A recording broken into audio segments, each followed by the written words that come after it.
something that I've been really looking to incorporate into my practice and bring to patients that perhaps are injured and can't lift as heavy. I used it. I tore my hamstring. I had 80% avulsion off my hamstring at the ischial tube, and I used a component of blood flow restriction to help with that. So would just love to hear you discuss that. Yeah.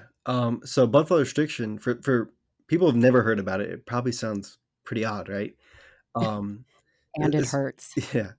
Especially when I learned about blood flow restriction, it was around the time that vasodilators were like the biggest supplement that everyone was into, is the most expensive one at GNC for sure. So people are taking supplements to increase blood flow to the muscle, and then you hear, wait a second, I'm supposed to put a device on that's going to limit blood flow to my muscle. Seemed counterintuitive at the moment. That's, I guess, 2012, 13 for me. But it's a technique where you place a pneumatic cuff, so a pressurized cuff, around the most proximal part, so the top of your arms or top of your legs. And you inflate the cuff, or some people use straps, like elastic straps or bands, that they tighten around their arms or legs. And the intention of this band or cuff is to decrease arterial blood flow into the muscle. So you're decreasing the blood that's going into the muscle, but you're also limiting venous return. So you're largely occluding blood flow out of the muscle. And what this does is it facilitates metabolic accumulation more quickly, or at least that's how we believe it works. So if we go back to the example from the beginning of the podcast, lifting lightweight to failure will make a muscle grow the same as lifting heavyweight. But you just have to do more repetitions, right? But what if you don't want to do that much exercise volume? If you put this cuff on, right? We said you pick the lightweight, you can do it. Let's just pretend you can lift that dumbbell 50 times. Well, that's going to be very time consuming in the gym, and that might be an undesirable amount of volume, especially if someone's recovering from an injury.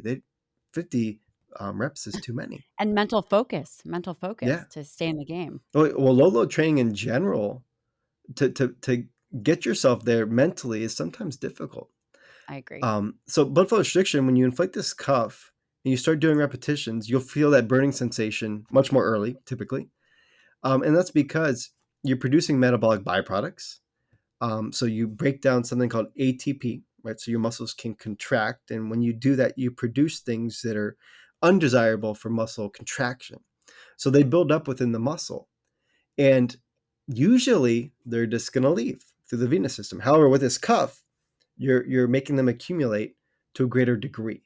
So what ends up happening is your muscle fatigues more quickly.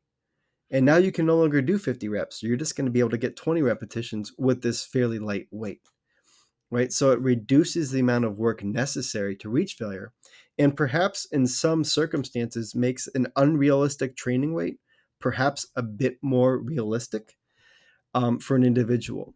Now, is it perhaps isn't necessary in most of these circumstances, but I think it can certainly be helpful. Um, and there's been studies that would just use inflation and deflation when people couldn't move at all, right? If they're recovering from a surgery, Mhm. there's been studies where they would inflate and deflate cuffs, which would cause swelling. And there's some thinking, it's not proven, that just the swelling response is anabolic. You get a flux of amino acids into the muscle, which will stimulate muscle protein synthesis and tell your muscle to grow. But in the instance that you kind of mentioned with low load training, I would say it's a more perhaps efficient way to train. It's a way to help fatigue and get that stimulus in the muscle where it's perhaps difficult to lift a heavy load and contract that musculature. And then personally, I don't use it that often. I use it as a research tool. But I always share, I've had a hard time historically fatiguing my triceps. So if I go in the gym, I'll do tricep extensions forever. Um, and for me, that muscle group is just a tricky one to train. So I'll use blood flow restriction, and I can get my triceps fatigued and be fairly confident Hmm. that if my triceps can grow, that I stimulated that process in hopes that they're still growing. Um, And for me, I think it's the only muscle I use it on in my life. It's because I have a difficult time fatiguing that particular muscle. Now, about a year ago, we were interested in the question, of can blood flow restriction make up for a like insufficient training stimulus? Or I guess a better way to put it is the calves are hard to grow for most people.